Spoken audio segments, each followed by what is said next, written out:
എന്ന് ഉദ്ധരിക്കുന്ന ഹദീസാണ് മൻ അസ്സാ മുസാബൻ ഫലഹു മിസ്ലു അജ്രിഹി.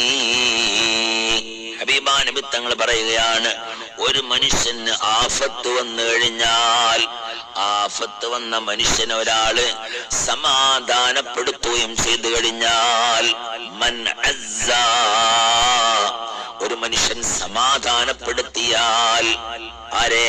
ആഫത്ത് വന്ന ആളുകളെ സമാധാനപ്പെടുത്തിയാൽ, സാരല്ല എന്നുള്ളൊരു വാക്ക് പറഞ്ഞാൽ, ഫലഹു, അവനിക്കൊണ്ട് മിസ്ലു അജ്രിഹി, ആ മനുഷ്യനിക്ക് അല്ലാഹു കൊടുക്കുന്ന സവാബ് പോലെ ഒരു സവാബ് അല്ലാഹു അവർക്കും കൊടുക്കുമെന്ന് റസൂലുള്ളാഹി സ്വല്ലല്ലാഹു അലൈഹി വസല്ലം.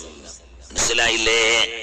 ഒരാഫത്ത് ഒരാൾക്ക് വന്നു, ആ ആഫത്തിലെ ആളെ സമാധാനപ്പെടുത്തി എന്നാൽ അല്ലാഹു ആ ആഫത്ത് നൽകിയ മനുഷ്യന്മാർക്ക് കൊടുക്കുന്നത് പോലെയുള്ള സവാബ് അല്ലാഹു സുബ്ഹാനഹു വ തആല സമാധാനപ്പെടുത്തിയവനും അല്ലാഹു കൊടുക്കുന്നതാണ്. ഇനി ഉദാഹരണങ്ങളൊക്കെ നിങ്ങളായിട്ട് ചേർത്തി കുട്ടികളെ